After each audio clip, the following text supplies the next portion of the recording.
कीर्तन में भाग लेने। अभी हम लोग मंगलाचरण करते हैं। ओम अज्ञानतिमिरान्धस्य ज्ञानाञ्जनशलाकया चक्षुरुन्मीलितं येन तस्मै श्रीगुरुवे नमः। श्रीचैतन्यमनोभीष्टं स्थापितं येन भूतले स्वयं रूप कदा मह्यं ददाति स्वपदान्तिकं।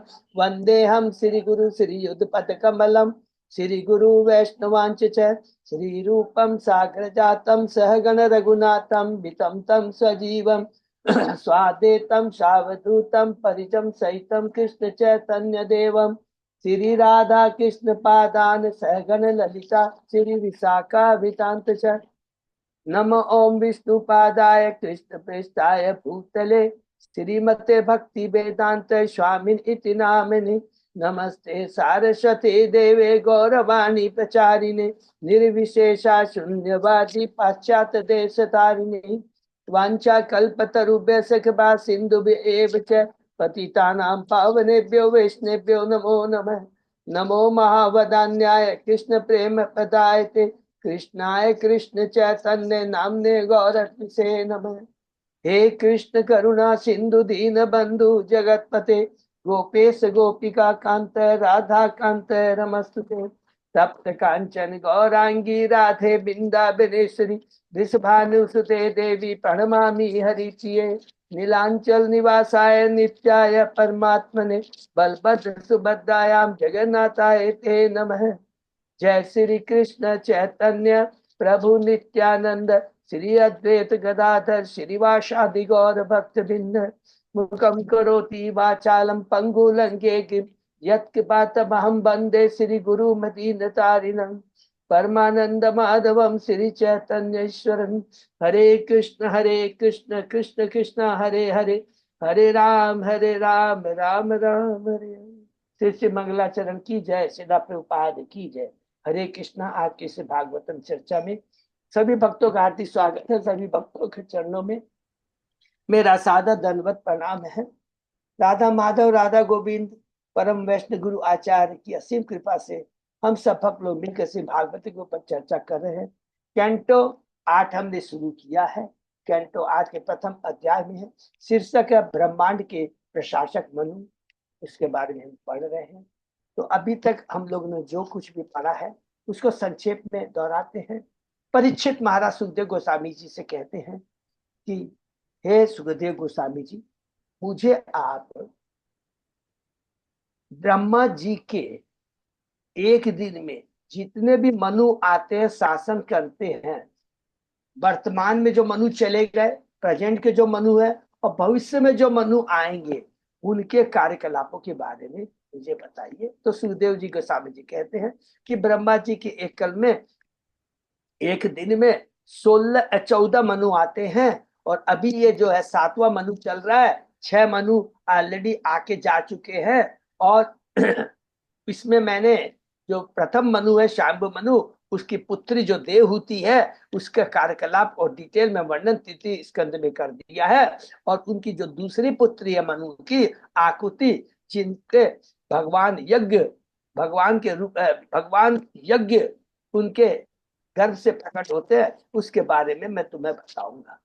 और कहते हैं कि जो स्वयंभू मनु है भगवान के परम भक्त है और वो भौतिक चीजों के प्रति अनासक्त थे। उसके कुछ समय बाद वो अपनी पत्नी शतरूपा को लेकर के जंगल में तपस्या करने चले जाते हैं और एक पांव पर खड़े होकर तपस्या करते हैं और भगवान की स्तुति करते हैं, भगवान को ग्लोरीफाई करते हैं कि परम पुरुष भगवान ने इस भौतिक जगत की सृष्टि की, न भौतिक जगत से, न कि उनकी भौतिक जगत से सृष्टि, उन्होंने भौतिक जगत की सृष्टि की है। इस भौतिक जगत का सीजन होता है, कुछ काल तक स्थिर रहता है, फिर विनष्ट हो जाता है, किंतु इन सारे परिवर्तनों के दौरान भगवान परम जीव में कोई परिवर्तन नहीं होता है। भगवान परमात्मा रूप में सर्वत्र जहां कहीं भी चरता अचर प्राणी विद्यमान है। वही दोनों भौतिक तथा आध्यात्मिक जगत के सृष्टा तथा पालन करता है। यह समग्र विश्व परम सत्य भगवान का विराट शरीर है, जिनके लाखों नाम है। वे आत्म तेजस्वी, अजन्मा तथा परिवर्तनहीन है। प्रत्येक वस्तु के आदि है, किंतु सब उनका कोई आदि नहीं। चूंकि उन्होंने अपनी बहिरंगा शक्ति से इस विराट रूप की सृष्टि की है, अतः यह उन्हीं के द्वारा उत्पन्न, पालित और संचालित होता है। और भी वे फिर भी वे अपनी आध्यात्मिक शक्ति में ही रहते हैं, कभी भी वे भौतिक शक्ति भौतिक कार्यकलाप से प्रभावित नहीं होते हैं। फिर दूसरी बात बहुत हमने पढ़ा, भगवान के जो शुद्ध भक्त है, बड़े बड़े शुद्ध भक्त है, सर्वप्रथम लोगों को शास्त्र अनुमोदित कर्मों को तब तक संपन्न करने को कहते हैं जब तक वह मुक्ति की उस अवस्था को प्राप्त नहीं हो जाए जिसमें उसे कर्म के फलों की पाने की कोई आसक्ति नहीं रहती। हरि बोल। शंभु मनु कहते हैं भगवान कृष्ण एक सामान्य व्यक्ति की भांति कार्य करते हैं, फिर भी वे कर्म फल भोगने की इच्छा नहीं रखते। वे ज्ञान में पूर्ण, भौतिक इच्छाओं से मुक्त एवं पूर्ण स्वतंत्र है। मानव समाज में परम शिक्षक के रूप में, हरि बोल, परम शिक्षक के रूप में अपनी कर्म शैली का उपदेश देते हैं और धर्म के असली मार्ग का उद्घाटन करते हैं। इस प्रकार भगवान स्वयंभु मनु भगवान को ग्लोरीफाई करते हैं और उसके बाद समाधि में चले जाते हैं। और उस समय हमने पढ़ा जब समाधि में चले जाते हैं तो कुछ असुर राक्षस उन्हें निगल देना चाहते हैं। उस समय उनके पुत्री आकृति के पुत्र यज्ञ भगवान यज्ञ आते हैं और उन असुरों से उनका वध कर करके उनको सुरक्षा प्रदान करते हैं। अंत में महाराज परीक्षित शुद्ध उसके बाद में परीक्षित कहते हैं कि अब मुझे एक एक करके डिटेल में बताइए मनुओं के बारे में। तो हमने पढ़ा था एक मनु काल में, फिर से रिपीट करते हैं, जरूरी है जस्ट जानकारी के लिए कि मनु के काल में क्या क्या होता है।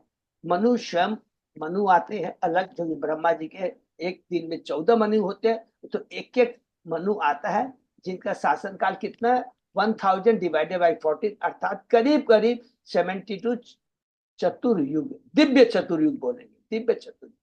तो सबसे पहले स्वयंभू मनु है और उसमें भगवान कौन है, यज्ञ भगवान है जिन्होंने रक्षा की है स्वयंभू मनु की खुद, और वो खुद ही इंद्र का भी पोष देता है। तो कौन कौन क्या होता है, मनु होता है, इंद्र होता है, मनुपुत्र होते हैं, देवता होते हैं, स्वयं भगवान आते हैं और सप्तर्षि होते हैं। दूसरे मनु है स्वरोचिषो, उसमें रोचन कौन होते हैं, इंद्र होते हैं। और मनु जो पुत्र होते हैं स्वरोचिषो के ध्रुमत सुमेता अलग अलग होते हैं। और देवता है तुषित तथा अन्य देवता होते हैं। और सप्तर्षि है उर्ज और स्तंभ। तीसरे मनु है हमने पढ़ा उत्तम है, जिसमें इंद्र है, सत्यजीत है, भगवान है, सत्यसेन है, देवता सत्यव्रत है, मनु के पुत्र हैं श्रीजय तथा यज्ञहोत्र, और वशिष्ठ के पुत्र है प्रमद, वो है सप्तर्षि। चौथे मनु है तामस। तामस उस काल में उनके पुत्र होते हैं पृथु, ख्याति, नरकेतु। और भगवान कौन है, हरि, हरि भगवान है। और इंद्र कौन है, त्रिशिक है। और सप्तर्षि कौन है, ज्योतिर्धाम। तो जैसे ही जब सुखदेव गोस्वामी जी कहते हैं कि देखो चौथा मनु में कौन थे, तामस थे, और ये कौन है, प्रियव्रत है। उत्तम और तामस याद रखें दोनों किसके पुत्र हैं, प्रियव्रत के पुत्र। हम लोग ने कैंटो 5 के पहले अध्याय में पढ़ा था।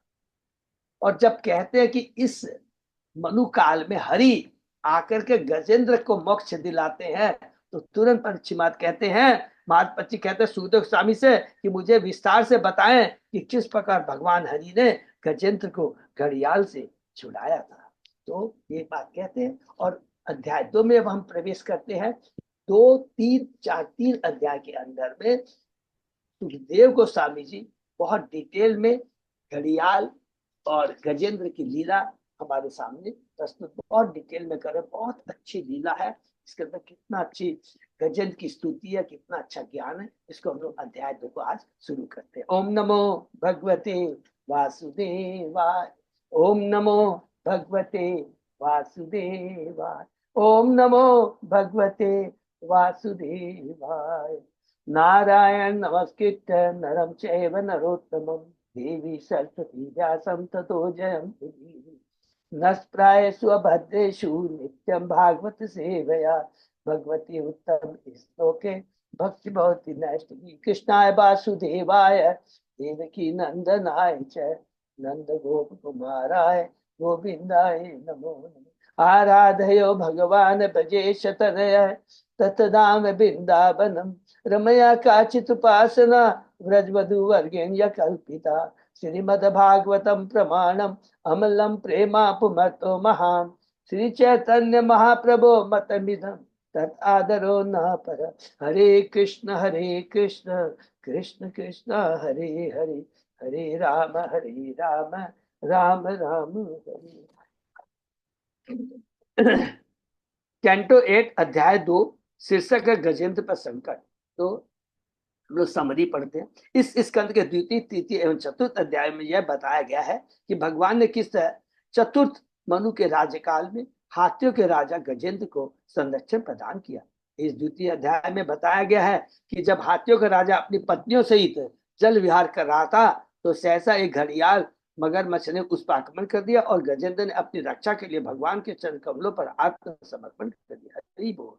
क्षीर सागर के मध्य में एक अब उस जगह का नाम बता रहे हैं, पर्वत जगह कि क्षीर सागर के मध्य में एक अत्यंत ऊंचा तथा सुंदर पर्वत है जिसकी ऊंचाई 10,000 योजन अर्थात 80,000 मील है। अर्थात एक योजन इक्वल टू 8 माइल।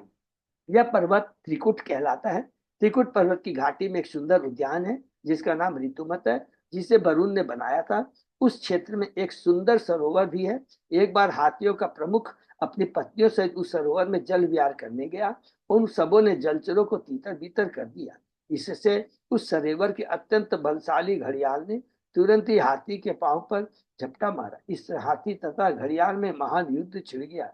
यह युद्ध 1,000 वर्षों तक चलता रहा। उसमें से न तो हाथी मरा न घड़ियाल, किंतु जल में रहने से धीरे धीरे हाथी का बल घटने लगा और घड़ियाल का बल बढ़ता रहा। इससे घड़ियाल को अधिकाधिक प्रोत्साहित मिलता रहा।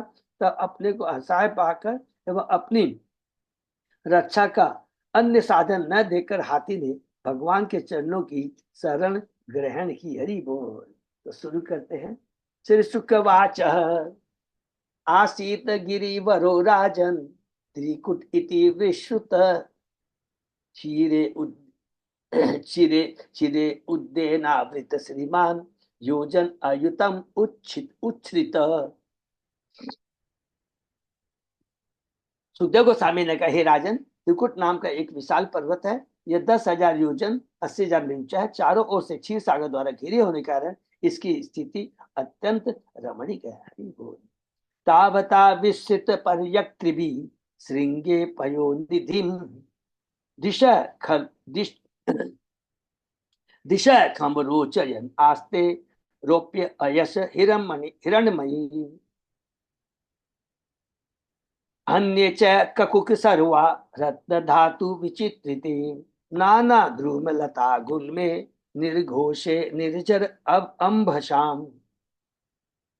पर्वत की लंबाई तथा चौड़ाई समान 80,000 मील है। इसकी 3 प्रमुख चोटियां हैं जो लोहे चांदी तथा सोने की बनी है। सारी दिशा आकाश को सुंदर बनाती है। पर्वत में अन्य चोटियां भी हैं जो रत्नों तथा खनिजों से पूर्ण है और सुंदर वृक्षों लताओं एवं झाड़ियों से अलंकृत है। पर्वत के झरनों से जो ध्वनि उत्पन्न होती है वह सुहावनी है। इस प्रकार यह पर्वत सभी दिशाओं में सुंदरता को बढ़ाते हुए खड़ा है। त्रिकुट पर्वत की सुंदरता के बारे में बताते हैं। स चावनिज्यमानाघ्री समन्तात पय उर्मिभि करोति श्यामलां भूमिं हरित मरकत अस्मभि। पर्वत के पाद की भूमि सदैव दूध की लहरों से, क्योंकि दूध के सागर है क्षीर सागर, क्षीर माने दूध। पर्वत के पाद की भूमि सदैव दूध की लहरों से प्रचालित होती रहती है जो 8 दिशाओं में उत्तर दक्षिण पूर्व उत्तर के बीच की दिशाओं में मरकट मनिया उत्पन्न करती रहती है। हमें से भागवत से पता चलता है कि समुद्र कई प्रकार के हैं। कई दूध का सागर है, कई सुरा का सागर, तो कई घृत तेल या मीठे जल का सागर। 7 सागर है जो कि प्रियव्रत महाराज ने अपने चक्के के पहिए से बनाया था। हम लोगों ने बहुत डिटेल में कैंटो 5 में ये पहले अध्याय में पढ़ा। उसके बाद में पूरे हम लोगों ने 7 सागर द्वीपों के बारे में पढ़ा। कैंटो 5 के 15वें अध्याय से एकदम लास्ट तक, 15 की 16 अध्याय से लेकर लास्ट तक बहुत डिटेल में हमने पढ़ा है। इस तरह इस ब्रह्मांड में नाना प्रकार के समुद्र हैं। आधुनिक अपने सीमित ज्ञान के बल पर, देखिए कितने आधुनिक वैज्ञानी अपने सीमित ज्ञान के बल पर इन कथनों को चुनौती नहीं दे सकती है। वे हमें किसी श्लोक के विषय में भी पूरी सूचना नहीं दे सकते, यहाँ तक कि जिस श्लोक में हम रह रहे हैं उसके विषय में भी। हरि बोल। इस श्लोक में हम समझ सकते हैं कि यदि किन्हीं पर्वतों की घाटियां दुख से परिचालित हो तो उनमें मरकट मनिया उत्पन्न हो सकती है। किसी में इतनी सामर्थ्य नहीं कि भगवान द्वारा संचालित प्रकृति के कार्यकलापों का अनुकरण कर सके, उसका डिटेल में वर्णन कर सके। तो देखिए वैज्ञानिक की बुद्धि ज्ञान कितना सीमित होता है। एक तिनके के बराबर बोल सकता है, तिनके के बराबर। ज्योग्राफिकल नॉलेज चाहिए तो भागवतम से ले ले, सब कुछ मिल जाएगा।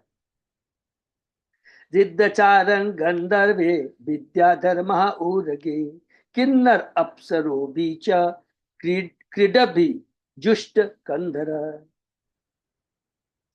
उच्च लोकों के वासी सिद्ध चारण गंधर्व विद्याधर उरग किन्नर तथा अप्सराएं इस पर्वत में क्रीड़ा करने के लिए आते हैं। इस तरह पर्वत की सारी गुफाएं स्वर्ग लोकों के निवासियों से भरी रहती है। हरि बोल। जिस प्रकार सामान्य लोग खारे लावण सागर में क्रीड़ा करते हैं, उसी प्रकार उच्च लोकों के निवासी क्षीर सागर में क्रीड़ा के लिए आते हैं। ये क्षीर सागर में तैरते हैं और पर्वत की गुफाओं में नाना प्रकार की क्रीड़ाओं का आनंद लेते हैं। यत्त संगीत सन्नादे नर्तत गुहुम अमर्ष्या अभिगर्जन्ति हरयः श्लाघिन पर शंकया। गुफाओं में स्वर्ग के निवासियों के गायन की गूंजती हुई ध्वनियों के कारण वहां के सिंह, जिन्हें अपनी शक्ति पर गर्व है, असह्य ईर्ष्या के कारण यह सोचकर गर्जना करते हैं कि वहां पर कोई अन्य सिंह दहाड़ रहा है। उच्चतर लोकों में न केवल विभिन्न प्रकार के मनुष्य हैं, अपितु सिंह तथा हाथी जैसे पशु भी है। वहाँ वृक्ष है और वहाँ की धरती मरकटों से बनी है। ऐसी है भगवान की सृष्टि। हरि बोल। प्रसंग में श्री भक्ति विनोद ठाकुर का गीत है, केशव तुआ जगत विचित्र हे केशव, आपकी सृष्टि रंग बिरंगी तथा नाना किस्मों से पूर्ण है। भू भू विज्ञानी, वनस्पति विज्ञानी तथा अन्य तथाकथित विज्ञानी अन्य लोकों के विषय में मनोकल्पना करते हैं, किंतु उनकी विविधताओं का अनुमान न लगा पाने के कारण वे झूठे ही यह कल्पना करते हैं कि इस लोक को छोड़कर अन्य सारे लोग शून्य, निर्जन तथा धूल से भरे हैं। इस तरह वे ब्रह्मांड में विद्यमान विभिन्न किस्मों का अनुमान तक न लगा सकने पर भी अपने ज्ञान से गर्वित रहते हैं और अपनी तरह ये लोग, वे अपनी तरह के लोगों द्वारा विद्वान माने जाते हैं। जैसा श्री भागवत में कहा गया है, स्विंग वराहो विराहोष्ट खरे संतुतः पुरुष पशु। भौतिकतावादी नेताओं की प्रशंसा कुत्ते, सुअर, ऊंट तथा गधे करते हैं, जो स्वयं भी बड़े पशु है। बहुत इंपॉर्टेंट श्लोक है। मनुष्य को बड़े पशु द्वारा प्रदत्त ज्ञान से संतुष्ट नहीं होना चाहिए, प्रत्युत उसे सुखदेव गोस्वामी जैसे सिद्ध पुरुष से ज्ञान प्राप्त करना चाहिए।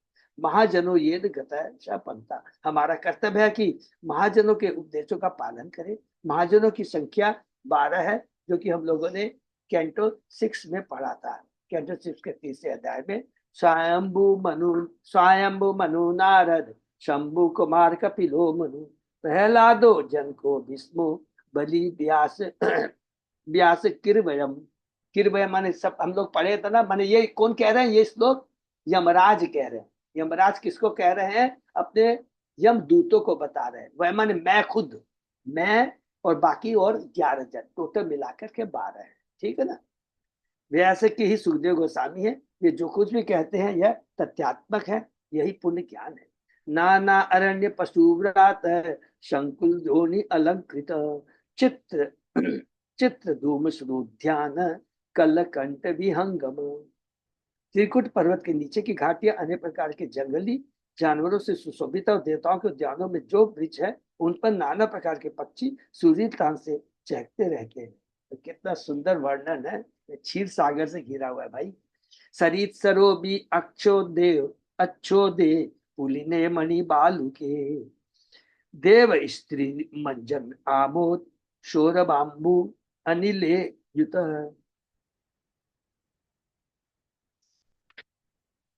त्रिकुट पर्वत में अनेक नदियां तथा झीलें हैं, जिनके किनारे बालू के कणों के सभी छोटे छोटे रत्नों से ढके हैं। उनका जल मणियों की भांति निर्मल है। जब देवताओं की स्त्रियां उनमें स्नान करती है तो उनके शरीरों से जल तथा पवन सुगंधि ग्रहण कर लेते हैं। जिससे वायुमंडल और भी सुगंधित हो जाता है। इस भौतिक जगत में भी अनेक प्रकार के जीव हैं।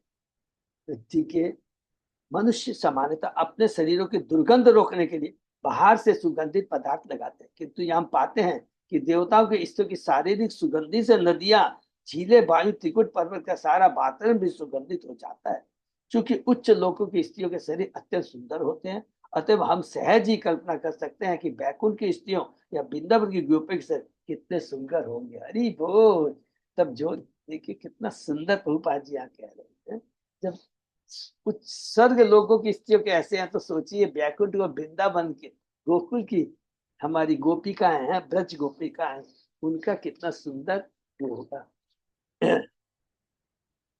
तस्य द्रोणयान भगवतो वरुणस्य महात्मन उद्यानम ऋतुमत नाम आक्रीडम सुरयोषिताम सर्वतो अलंकृतम दिव्ये दिव्य पुरुष फल गुणे मंदारे परिजाते च पाटल अशोक चंपके च्युते पियाले पंसे आम्रे आमृत के अपि क्रम मुके नारिकेल च खरजूरे बीज पर के मधु के साल ताले च तमाले असन अर्जुन अरिष्ट उडुम्बर पलक्षे बट्टे किंकुश चंदने पीछू मर्दे को विदारे सरले सुर दारुभी द्राक्षा इक्षु रंबा जम्बुभी बदरी अक्ष अभय आमले।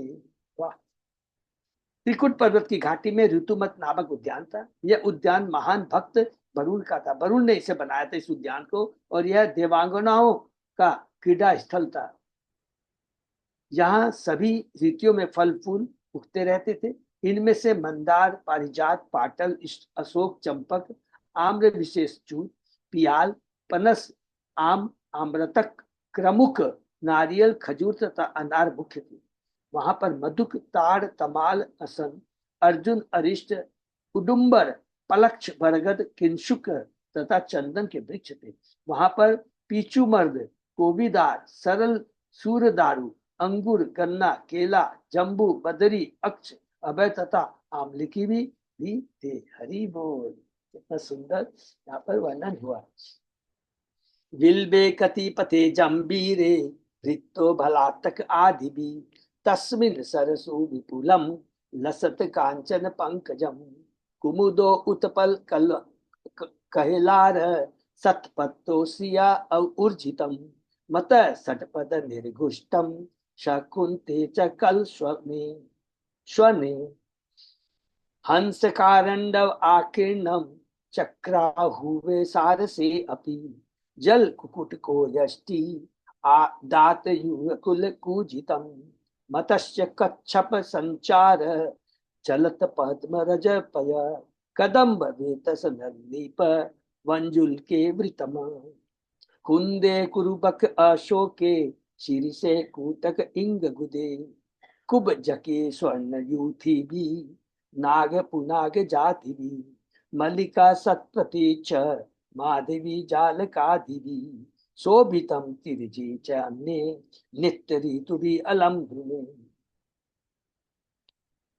उस उद्यान में एक विशाल सरोवर था जो चमकीले सुनहरे कमल के फूलों से तथा कुदुम, कलहार, उत्पल एवं सतपल फूलों से भरा था, जिनसे पर्वत की सुंदरता में श्री वृद्धि हो रही थी। उस उद्यान में बिल्ब, कतिपत, जंबीर तथा भलातक वृक्ष भी थे।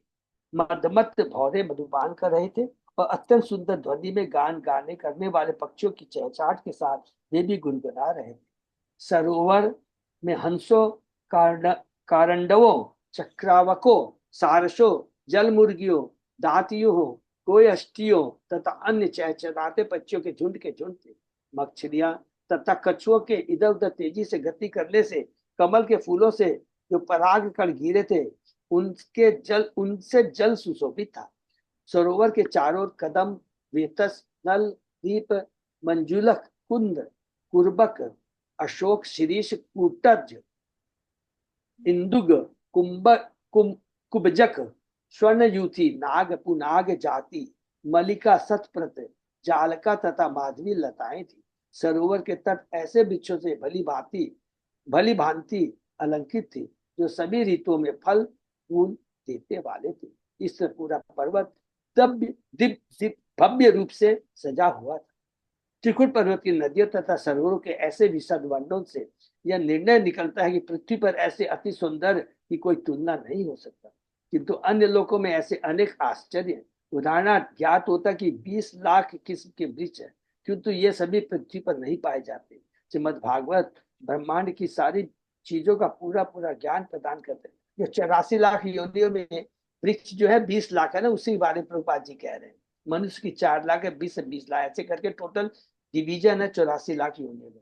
इनमें से न केवल इस ब्रह्मांड का वर्णन मिलता है, अपितु इसके परे आध्यात्मिक जगत का भी विवरण दिया गया है।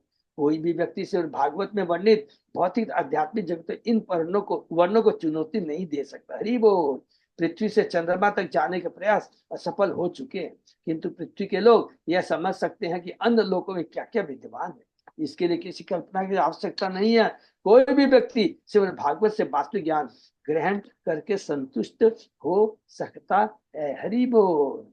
तो भागवतम देखिए पुराण के हैं, सब कुछ इसके अंदर में ज्योग्राफिकल पॉलिटिकल माने है, टच किया है, लेकिन हमने ज्यादा प्रभाव ज्यादा विशेष रूप से किसके बारे में कहा है? केवल भगवान और भगवान के भक्तों के बारे में, उनकी लीलाओं के बारे में। तत् एकदा सॉरी तत् एकदा तत्गिरिकाननाश्रय करेणुभिवारण युत्पचरण सकंटकम कीचक वेणुवेत्रवत विशाल गुलमम गुलमम प्ररुजन वनपतिन। एक बार हाथियों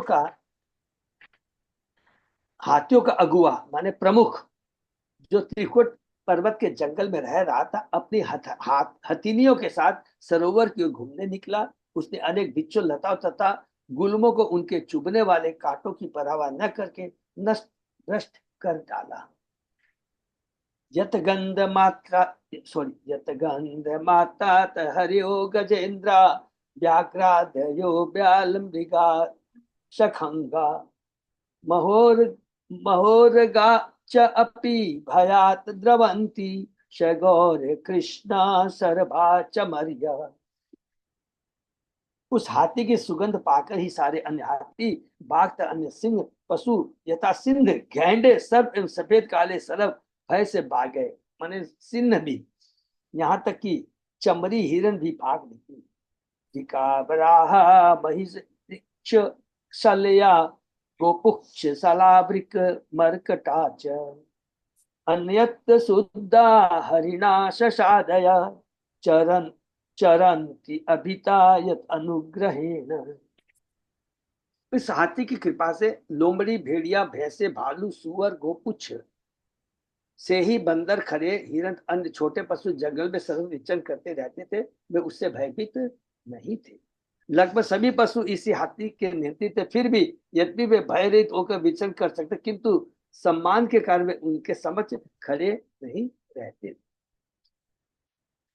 सधर्म तप्त करिबी करेणु भी वृतो मदच्युत कर भे अनुद्धुत गिरिम गरिमणा परित प्रकंपयम निसेव्यमानो अलिकुले मदाशने सरो अनिलम पक पंजरेणुरूषितं जिघ्रन्न विरुतात मदविले इक्षण मृत्युसयूतेन तिसा अर्दितेन तत सरोवराभ्यासम अत अगमत द्रुतम। वह हाथियों का राजा गणपति झुंड के अन्य हाथियों तथा हथिनियों से घिरा था और उसके पीछे पीछे हाथी के बच्चे चल रहे थे। वह अपने शरीर के भार से त्रिकुट पर्वत को चारों ओर से हिला रहा था। उसके पसीना छूट रहा था, उसके मुंह से मद की लार टपक रही थी और उसकी दृष्टि मद से भरी थी। मधु पी पीकर भौरे उसकी सेवा कर रहे थे और वह दूर से ही उन कमल फूलों के रजकणों की सुगंध का अनुभव कर रहा था, जो मंद पवन द्वारा उस सरोवर से ले जा रहे। इस प्रकार प्यास से पीड़ित अपने साथियों से घिरा हुआ गजपति तुरंत सरोवर के तट पर आया। बिगाही तस्मिन् अमृतांबु निर्मलम हेमार हेमार बिंदो उत्पल रेणुरूषितम पपो निकामम निज पुष्करोद्धृतम आत्मानम अदबीस्नपयन् गत कलमा। वह हाथियों का राजा गणपति गजेंद्र सरोवर में घुस गया, पूरी तरह नहाया और अपनी थकान से मुक्त हो गया। तब उसने अपनी सूंड से जी भरकर शीतल स्वच्छ अमृत तुल्य जल पिया, जो कमल पुष्पों तथा जल कुतुम्बियों के रस से मिश्रित था। चपुष्करेणो उददित शिखराम्बुधुबी निपायन सनस सनस नपयन यथा गृही घृणीकरेणु कर्भांच दुर्मदे नाचष्ट कृच्छिम कृपणो अजमायया। आध्यात्मिक ज्ञान से विहीन, देखिए बहुत सुंदर लिखा है इसको, आध्यात्मिक ज्ञान से भी एवं अपने परिवार वालों के प्रति अत्यधिक आसक्त मनुष्य की भांति उस हाथी ने कृष्ण की बहिरंगा शक्ति माया द्वारा मोहित होकर अपनी पत्नी तथा बच्चों को स्नान कराया और पानी पिलाया। उसने अपनी सूंड में सरोवर का पानी भरकर उन सबके ऊपर छिड़का। उसने इस प्रयास में लगने वाले कठिन श्रम की परवाह नहीं की। देखिए, मनुष्य अपने परिवार देश को, परिवार को यहाँ पर लिख रहा है, गृहस्थ को भौतिक सुख प्रदान करने के लिए तो बहुत कष्ट करने पड़ते हैं, और कहते हैं कि इस तरह का भौतिक जगत का आनंद ले रहे, सारी व्यवस्था है, लेकिन इसको भौतिक सुख में आनंद में लेने में बिता रहे सारी व्यवस्था को। सारी व्यवस्था क्या मतलब? मनुष्य योनि, भौतिक जगत की ये संपत्ति, सारी चीज को हम अपनी इंद्र तृप्ति में लगा रहे हैं। इसलिए इसको कहा गया आध्यात्मिक ज्ञान से विहीन। ये बहुत इंपॉर्टेंट श्लोक है। तम तत्र कश्चित् नृपदेव चोदितो ग्राह बलियान चरणे रुषा अगृहीतः यदृक्षया एवं व्यसनं गतो गजे यथा बलं शो अति बलो विचक्रमे।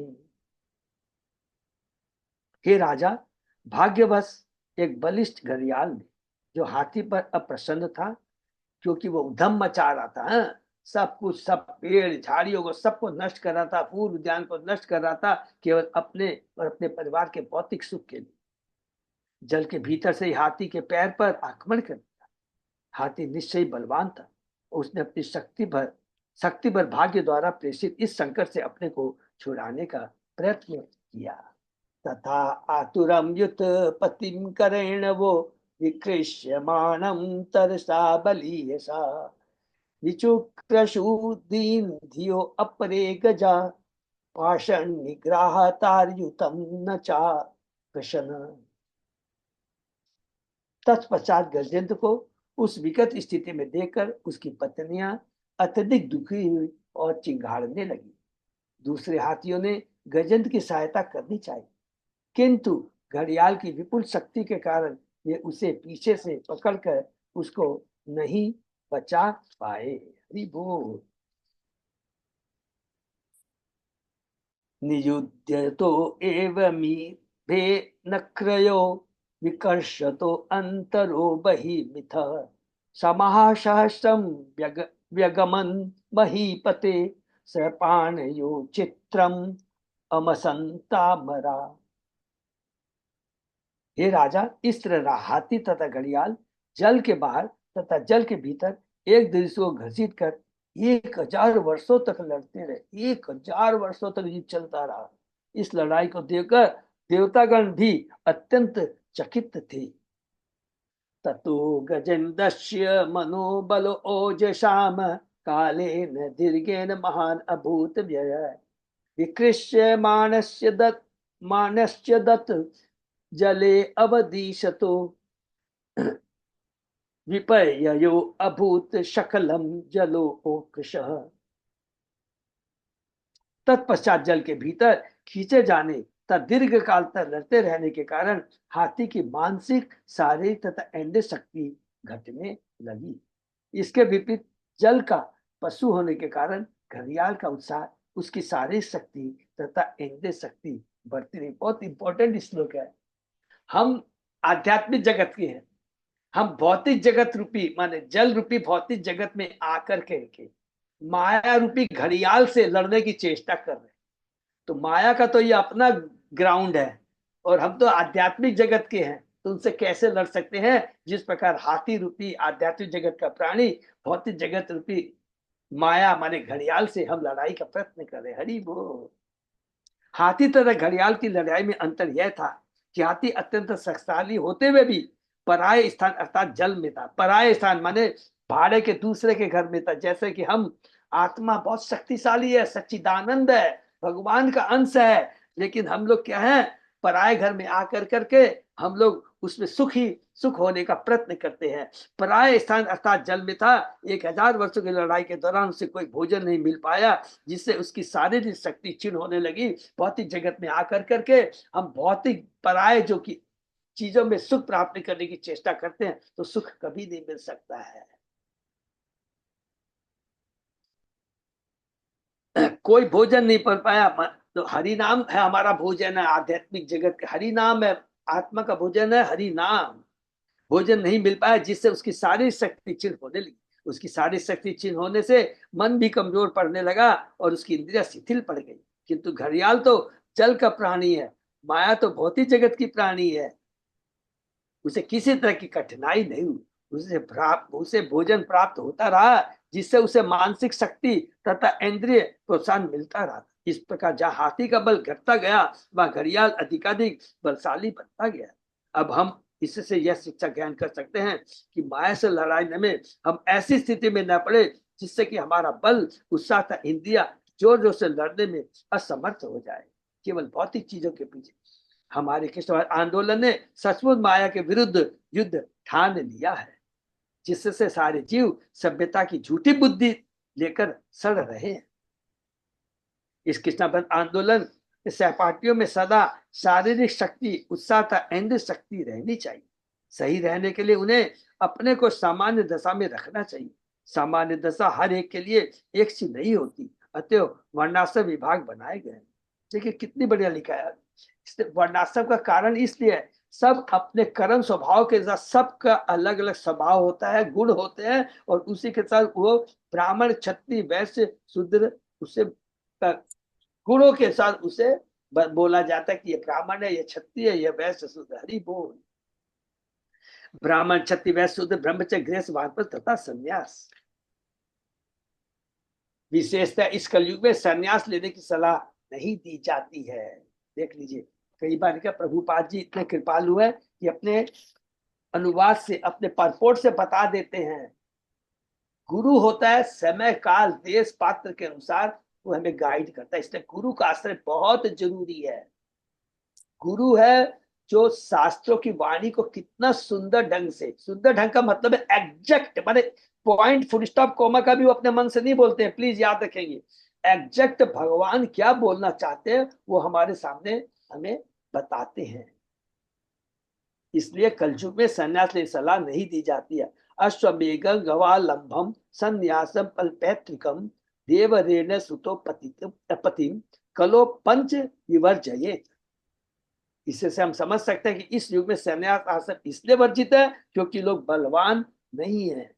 श्री चैतन्य प्रभु ने 24 वर्ष की आयु में संन्यास लेकर आदर्श प्रस्तुत किया है, लेकिन सार्वभौम माताचार्य तक ने महात्मा को सत्य रहने की सलाह दी थी, क्योंकि उन्होंने कम उम्र में संन्यास ले लिया था। हम धर्मोपदेश तथा प्रचार करने के लिए तरुण बालकों को संन्यास प्रदान करते हैं, किंतु ऐसा अनुभव किया जा रहा है कि वे संन्यास ग्रहण करने के योग्य नहीं है। इसमें कोई हानि नहीं है यदि कोई यह सोचे कि वह संन्यास के योग्य नहीं है, किंतु यदि वे विषय भोग से सदैव विचलित होते हो तो उन्हें ऐसे आश्रम में जाना चाहिए जिसमें विषय भोग की छूट हो, अर्थात वे गृहस्थ आश्रम में न जाए। हरि बोल।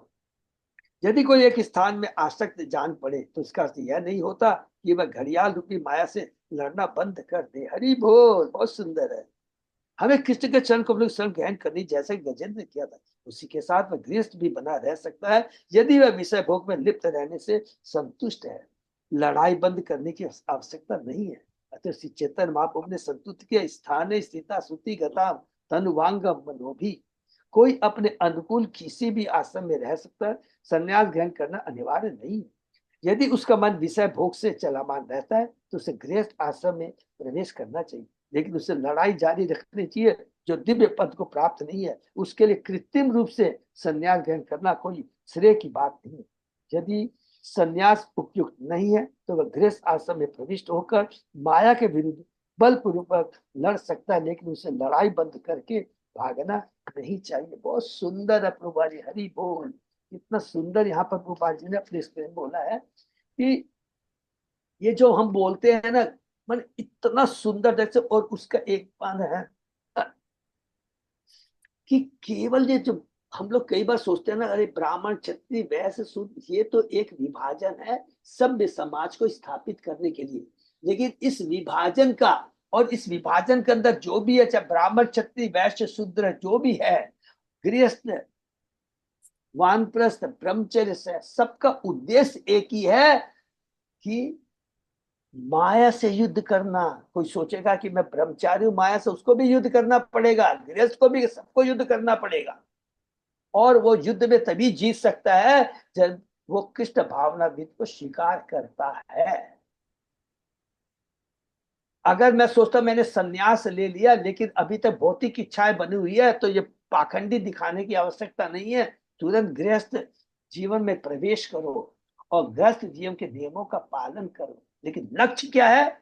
एक ही है कि भगवान की भक्ति कर करके इस भौतिक जगत से छुटकारा पाना, माया से युद्ध करना। और माया से युद्ध करने की एकमात्र दवा है शुद्ध भक्तों का संग, हरिनाम संकीर्तन। उसके अलावा कोई दूसरी दवा नहीं है। और अभी हमें जो प्रभुपाद जी की बुक्स है वो तो सबसे बड़े बम है, बम बम। इत्थम गजेंद्र यदा आप संकटम प्राणस्य देहि विवशो अदृक्षया अपारयन आत्म विमोक्षणे चिदम ददयो इमाम बुद्धिम अत अभ्यपद्यत। जब गजेंद्र ने देखा कि वह देवी इच्छा से घड़ियाल के चंगुल में है और देहधारी होकर परिस्थिति बस असहाय है, जब अपने को संकट से नहीं उबार सकता, तो वह मृत्यु से अत्यंत भयभीत हो उठा। फलस्वरूप उसने दीर्घ काल तक सोचा और अंततः वह इस निर्णय पर पहुंचा, हरि बोल। प्रत्येक प्राणी इस भौतिक जगत में जीवन संघर्ष में लगा है। प्रत्येक प्राणी अपने को संकट से बचाना चाहता है, किंतु जब अपने को नहीं बचा पाता और यदि पवित्र होता है तो भगवान के चरणों की शरण ग्रहण करता है, हरि बोल।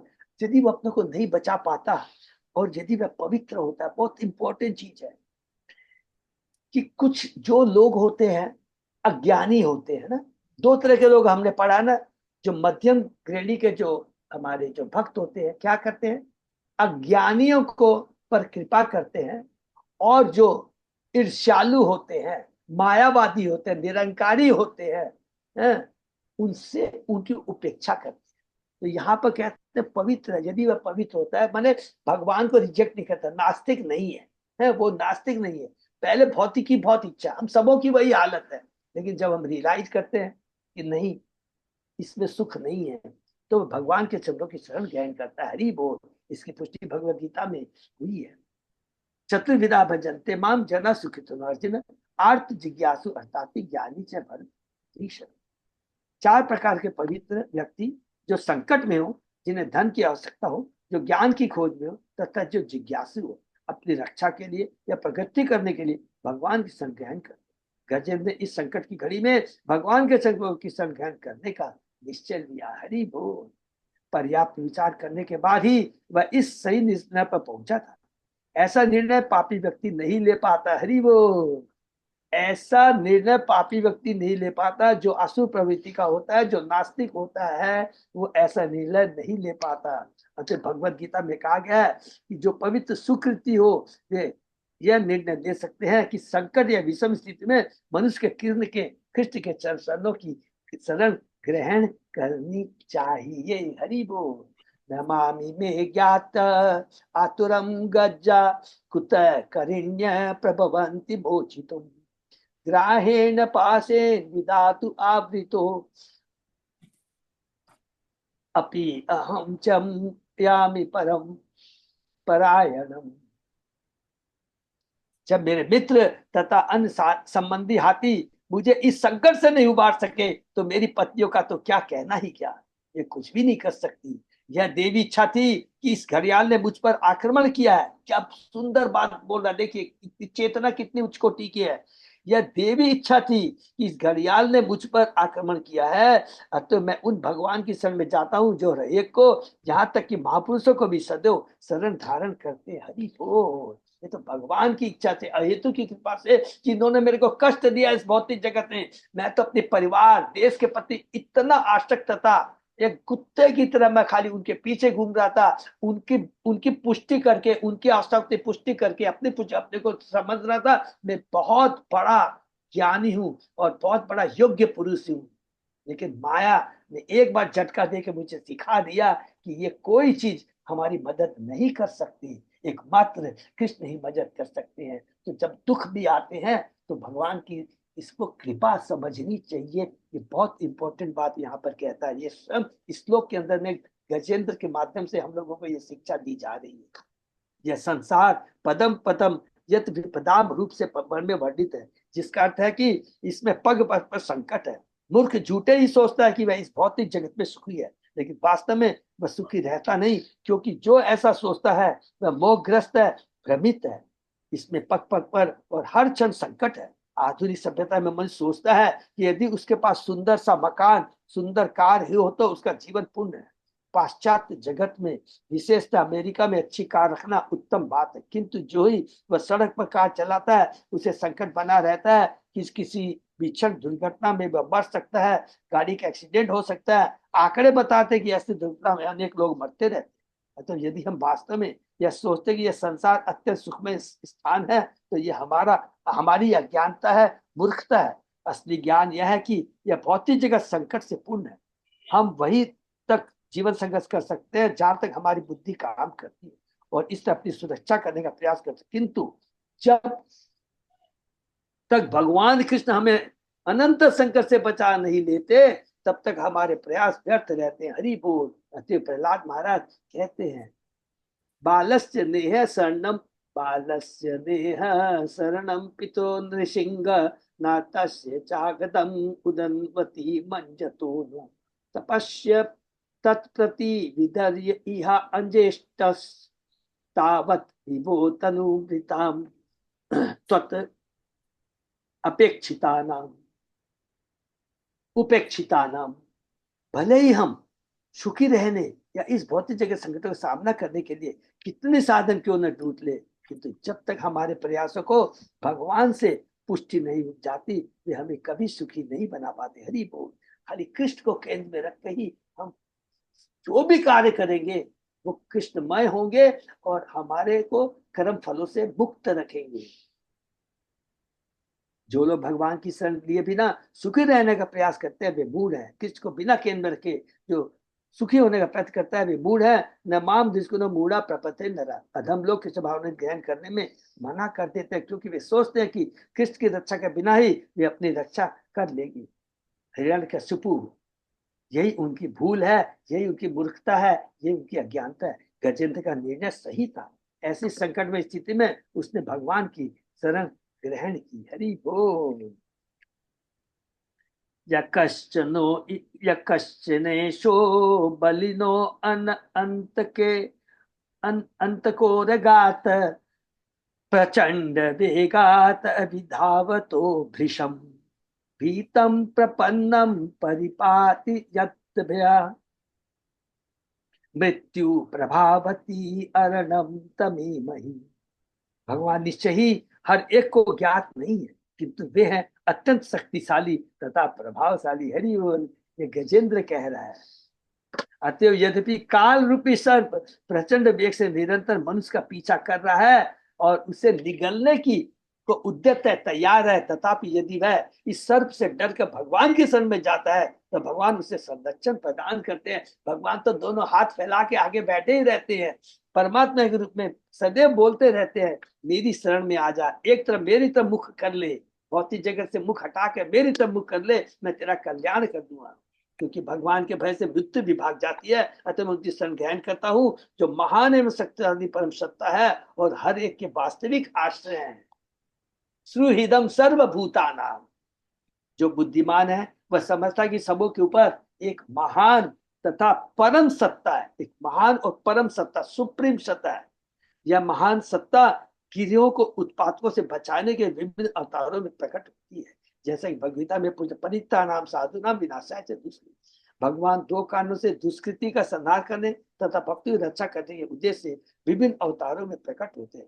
गजेंद्र ने इन्हीं के शरण में जाने का निश्चय किया, यही बुद्धिमानी है। ये देखिए कितना सुंदर बात प्रभुपा जी कहते हैं, सबसे बुद्धिमानी यही है। और उसी को सबसे बुद्धिमान मेरी कृष्ण भक्त होए बड़ो चतुर। मनुष्य को उस महान भगवान को जानना चाहिए और उसकी शरण ग्रहण करनी चाहिए। भगवान की प्रत्यक्ष रूप में हमें यह उपदेश देने आते हैं कि किस तरह सुखी रहा जाए। भगवान स्वयं प्रत्यक्ष रूप में हमें यह उपदेश देने आते हैं कि किस तरह सुखी रहा जाए। परित्ता नाम साधन विनाश चाहते संभवामी युगे। केवल मूर्ख तथा धूर्ती अपनी बुद्धि से इस परम सत्ता परम पुरुष को नहीं देख पाते। सूत्री मंत्र में कहा गया है, भीष्मात विषाम आदे वातः पवते भीषो देती सूर्य विशास माद अग्नि चंद्रश्च मृत्यु धावती पंचम। भगवान के भय से ही वायु बहती है, सूर्य उष्मा तथा प्रकाश का विभ्रम करता है और मृत्यु हर एक का पीछा करती है। इस प्रकार एक परम नियंता है, जैसा कि भगवत गीता में पुष्टि होती है, माया अध्यक्ष प्रकृति सचराचर। यह भौतिक जगत परम नियंता के कारण उनकी इतनी इतनी अच्छी तरह कार्य करता है। कितना सुंदर वर्ड है, यह भौतिक जगत परम नियंत्रक इतनी अच्छी तरह कार्य करता है। लेकिन हम लोग क्या है, इस व्यवस्था को डिस्टर्ब कर देते हैं केवल अपनी भौतिक इंद्रिय तृप्ति के लिए। अतः कोई भी बुद्धिमान व्यक्ति समझ सकता है कि परम नियंता का अस्तित्व है। यही नहीं, यह परम नियंता साक्षात कृष्ण के रूप में, चैतन्य महाप्रभु के रूप में तथा भगवान रामचंद्र के रूप में उपदेश देने तथा अपने उदाहरण से, अपने आचरण से भगवान के शरण में जाने की विधि बताने के लिए प्रकट होते हैं। फिर भी जो लोग अधम है, दुष्कृति वे उनकी शरण में नहीं जाते। न माम दिशतो मूढ़ा प्रपद्यन्ते न। भगवद्गीता भगवान स्पष्ट कहते हैं, मृत्यु सर्व हरस्याहम, मैं सर्वभक्षी मृत्यु। यही मृत्यु वह प्रतिनिधि है जो प्रत्येक देहधारी जीव से सब कुछ छीन लेती है। हरि बोल। जैसे हिरण्यकशिपु से प्रहलाद महाराज कहते हैं, मेरे पिता के पास कितना ऐश्वर्य था, नंबर 1, और मुझे सारे ऐश्वर्य करने का मौका मिला, लेकिन आपने एक क्षण में उसको नष्ट कर दिया। कितना सुंदर प्रहलाद कहते हैं। कोई यह नहीं कह सकता मैं मृत्यु से नहीं डरता।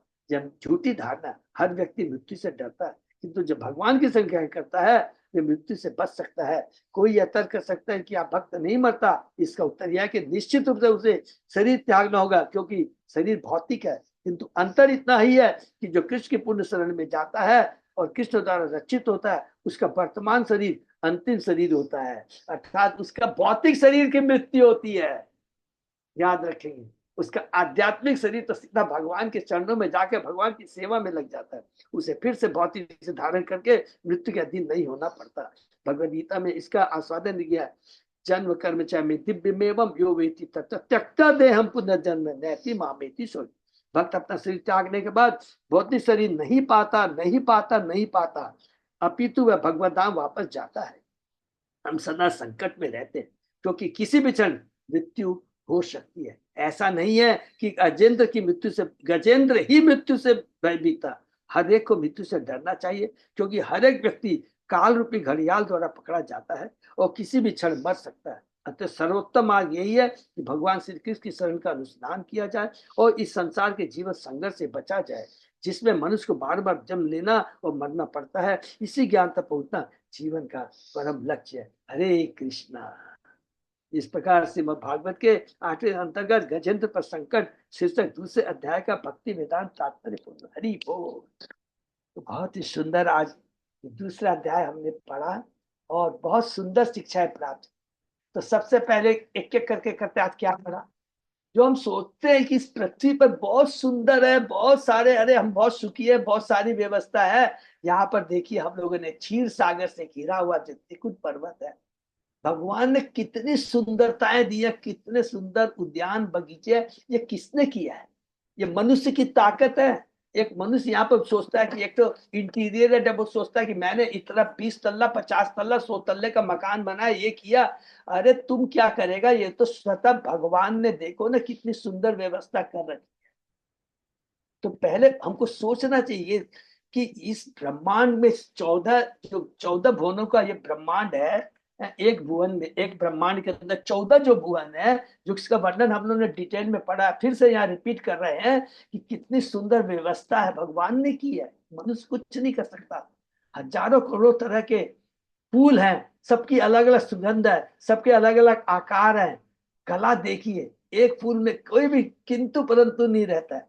और हम एक फूल को देख के भी बनाना चाहते हैं, ड्राइंग करना चाहते हैं, तो साथ में रबड़ भी रखते हैं, पेंसिल भी रखते हैं, गलती हो तो बार बार रबड़ से मिटाते हैं। सोचिए। और ये भगवान की, तो ये भगवान की सृष्टि है, ये पहले मानना है। दूसरा है, भगवान कहते हैं इतनी सुंदर से कुछ भी हो, ये मेरे भोग के लिए, जीव के भोग के लिए नहीं, सब कुछ भगवान की सेवा के लिए लगाना चाहिए। अदरवाइज क्या है, माया हमें झड़प लेगी। हम आध्यात्मिक जगत के हैं, हाथी रूपी आध्यात्मिक जगत के हम जीव हैं। घड़ियाल रूपी माया, माया घड़ियाल के समान, वो पकड़ के रखेगी। और जितना भी हम चेष्टा करेंगे, हाथी कहता है मेरे पास इतना पावर, हम सोचते हैं मेरे पास इतना धन संपत्ति, पति पत्नी, सारा साम्राज्य, देश नेता, सारे पुलिस, सब कुछ मेरे संरक्षण में है। लेकिन काल का तो तुम बस में नहीं कर सकता ना। काल तो 2 मिनट में उठा के ले जाएगा, सारी संपत्ति, सारे सुरक्षक, सारे मिलिट्री, सब कुछ, सब कुछ खड़े रह जाएंगे। इसलिए हमें भगवान की शरण में जाना है। तो भगवान की शरण में जाने के बाद काल भी कुछ नहीं करेगा, क्योंकि काल कुछ नहीं कर सकता। काल किसके लिए है? जो भगवान से विमुख है। और जब हम शरीर छोड़ेंगे तो काल यमराज नहीं आएंगे, विष्णु दूत आएंगे, और वो हमको भगवान के धाम लेके जाएंगे। यही अंतर है। तो जिसका आर्ट ऑफ लिविंग अच्छा होगा, कृष्णमय होगा, उसका आर्ट ऑफ डाइंग भी वैसा ही होगा। हरे कृष्ण। बहुत सुंदर है। किसी का कोई प्रश्न? अभी तो यहीं पर हम लोग विराम देते हैं। खाली 1 मिनट और लूंगा। कल मैं थोड़ा सा पार्थो प्रभु से बात कर रहा था, वो अयोध्या गए हुए थे, तो इसलिए समय नहीं दे पाया। कल खुद ही उन्होंने मेरा मिस कॉल देख करके मेरे को फोन किया, बेचारों ने 15 मिनट बात की। उन्होंने मेरे को सलाह दी कि प्रभु, 2 ही डेट, माने दिसंबर से लेकर के पूरा मार्च तक उन्होंने पूरा खाता खोल के मेरे को बताया। उन्होंने कहा 7 8 9 फरवरी को आप जा सकते हैं, लेकिन 10 तारीख को नित्यानंद त्रयोदशी है, तो उसमें आपको क्या कलकत्ता में काम रहेगा क्या? अगर आपको है तो फिर मत आइए, नहीं तो आप आ सकते हैं, नंबर 1। और 7 8 9 को वो खुद पर्सनली नहीं रहेंगे, क्योंकि वो एक सेवा में जा रहे हैं, साथ हल्दिया में रहेंगे, क्योंकि वो हल्दिया के भी प्रेसिडेंट है। फिर उन्होंने कहा कि फिर सीधा मार्च में कर सकते हैं, आप गौर पूर्णिमा के बाद। तो 14 15 16 की गौर पूर्णिमा है, समझे ना? 14 15 समझ लीजिए। 14 तारीख को है गौर पूर्णिमा, 15 तारीख को जगन्नाथ मिश्र फेस्टिवल है। तो उन्होंने कहा फिर 21 22 23 का आप कर सकते हैं। तो उन्होंने बुक कर दिया, कैंसल बुकिंग कर दिया है। 7 8 9 फरवरी, 21 22 23 मार्च, हमको डिसीजन देना है। और उसके बाद में कई भक्त लोग बोल रहे थे कि मायापुर के अलावा भी और कहीं चलिए, तो वो हम लोग व्यवस्था कर रहे हैं, बात कर रहे हैं, आपस में हम लोग बात करके कर लेंगे। लेकिन मायापुर गए हुए हम लोग का ड्यू हो गया है, बहुत दिन हो गए हैं। अभी मैं अच्युत जय दास प्रभु से भी बात कर रहा है, ड्यू है बहुत, कई 2 साल, हम लोग 2 साल पहले गए थे। तो ये हमको डिसीजन आज का में दे ले, मार्च का कोई रिस्क, कैंसिल बुकिंग हो गई है। मैंने कहा मेरे को 2 दिन का समय दीजिए, तो कृपा करके रविवार, आज शुक्रवार है, रविवार से सब भक्तों से बात कर लीजिए 7 8 9 में। लेकिन मेरे को थोड़ा सा है कि 7 8 9 में प्रभु जी नहीं रहने से क्या होता है ना, उनके रहने से प्रसादन की व्यवस्था, कोई भी प्रॉब्लम होती है, महाराज की व्यवस्था सब वो कर देते हैं 7 8। वही खाली फर्क है, नहीं थोड़ा तो वो कम, करके जा, थोड़ा वो तो कंफर्ट करके रहता है, हाँ, थोड़ा कंफर्ट रहता है, वो रहते हैं तो अपने बहुत कंफर्ट कोई चीज रहता है, होता है तो उससे तुरंत बोल बोल के करवा लेते हैं। बोल बोल के करवा लेता है, ये है तो ये थोड़ा सा है। हरे कृष्णा, तो ये थोड़ा सा आज कल में जरूर 31 1 2 का भी नहीं था ना उनके पास। नहीं है प्रभु, हम्म। नहीं, फुल है। ठीक है, फिर मार्च में कर सकते हैं, फिर मार्च एंड। हाँ, फिर मार्च में प्रभु जी बेस्ट है जाना। बस खाली जिनके बच्चों का कुछ वो जब वो कहे तो देख लीजिएगा, अगर वो नहीं है तो वो परफेक्ट है। हाँ, 21 22 23 भी कर लेंगे, हाँ, तो वो अच्छा रहेगा। उस समय थोड़ी गर्मी जरूर रहेगी, लेकिन बहुत ऐसी ज्यादा गर्मी गर्मी रहती है। नहीं, मार्च मार्च में ज्यादा इतनी गर्मी नहीं गर्मी नहीं पड़ेगी, है, मतलब ठीक रहता है, उतना ज्यादा खराब मौसम नहीं ज्यादा है। गर्मी नहीं रहेगी। अ, ठीक है। अर्चिता कृष्ण माता जी, मेरे ख्याल से बहुत ज्यादा गर्मी नहीं बहुत रहती। गर्मी नहीं होती है मार्च में। प्रभु जी हम लोग गए थे शिप में, बोट में, वो क्या हालत हुआ था, मार्च तो था उस समय। मार्च था, 11 मार्च ही इतना थी। इतना गर्मी था, सब लोग वापस चले गए थे, रिटर्न हो गए एक्चुअली थे, क्या धूप हालत हुआ जैसा था वैसा बोट ले लिया था, धूप में खड़े रहेंगे तो गर्मी लगेगी। नहीं, इस बार कवर बोट लेंगे, अच्छा बोट लेंगे। नहीं। कोई बात नहीं, अब सोच के बताइए, है कोई बात नहीं, अपने को सारा चीज वो अवेलेबल है, हाँ? तो मार्च में थोड़ा गर्म है, तो 7 8 9 फरवरी, 7 8 9 फरवरी। हरे कृष्ण प्रभु जी, भगवत गीता का भी थोड़ा बता देते ना, गीता जयंती आ रही थोड़ा। वो 11 तारीख को है ना माता हाँ जी? प्रभु जी। अच्छा, उसका क्या अभी नेक्स्ट वीक में बेटर बता पाएंगे, माने मंगल बुधवार को ज्यादा अच्छा बता पाएंगे, क्योंकि अच्युत अजय दास बाबू फेस्टिवल कमेटी में है, तो वो चेक फेस्टिवल करके बता। प्रोग्राम का डिटेल्स आ चुका है, वो शेयर कर सकते हैं आपको। वो गीता डिस्ट्रीब्यूशन के लिए पूछ रहे हैं क्या? हाँ प्रभु जी। ठीक है, नहीं, वो उसका गीता नहीं आया। डिस्ट्रीब्यूशन के लिए कि गीता जयंती के लिए? गीता जयंती में कितना डिस्ट्रीब्यूट करना, सबको पूछ रहे, कॉस्ट पूछ रहे हैं प्रभु जी की पहले हम लोग को ये बताइए प्राइसिंग कितनी की प्राइसिंग आ। चाहिए प्रभु जी की, प्राइसिंग का कोई डिस्काउंट वगैरह कोई है क्या यूनिट वाइज, वो चाहिए अपने को। वो हाँ अच्छा था, हाँ, वो तो रहता है ना, गीता जयंती में तो है हाँ, ही वो तो। नहीं आया, वो डिटेल्स लेना पड़ेगा, बाद बाकी शेड्यूल प्रभु, आया हुआ है। अच्छा तो मैं आज बात करता हूँ, हाँ, हाँ। मृत्युंजय प्रभु से मैं आज बात कर, अच्छा वो आपने बता मतलब कि दिया, मैं कितना बात, क्या अपने कर सकते हैं तो उसको अपने ज्यादा से ज्यादा प्रोत्साहित कर। ठीक है, मैं मृत्युंजय प्रभु से मैं आज बात करके बता दूंगा, ठीक। नेक्स्ट क्लास में बता देता हूँ, ठीक है। एक तो ये हो गया, गीता जयंती कहाँ सेलिब्रेट होगा, वो मैंने मोहन गोविंद प्रभु से बात किया था, उन्होंने कहा कि मेरा ही मानव फाउंडेशन के जो उनके ट्रस्टी हैं, हम्म। अमित गोयल और ये क्या अग्रवाल है ना, हम्म। नवीन अग्रवाल, हम्म। नवीन अग्रवाल और ये अमित गोयल दोनों स्पॉन्सर कर रहे हैं, हैं? तो वो वही प्रोग्राम वो कंफर्म किया उन्होंने मेरे, फिर उन्होंने मेरे को रिक्वेस्ट किया प्रभु, क्योंकि उनका ब्रदर को फिर से second time brain haemorrhage attack हुआ है, तो वो उज्जैन गए हुए हैं, तो वो बोले आप थोड़ा देख लीजिएगा, तो मैं कहा नहीं, हमारे तो भक्त लोग ऐसे ही है, हमारे अच्युत जगदार तो सब लोग अपने आप ही बहुत मेहनत करके देखते हैं, कोई बात नहीं। तो ये तो हो गया गीता जयंती का प्रोग्राम 11 तारीख को, मोस्ट वेरी वही गुरुसदय रोड में होगा, कोई चेंज हो बता देंगे, और जो रेट वगैरह बुश डिस्टेंस का वो भी मैं आज मृत्युंजय प्रभु से बात करके बता दूंगा, ठीक है, और पोस्ट कर दूंगा अपने व्हाट्सएप में, ठीक है ना।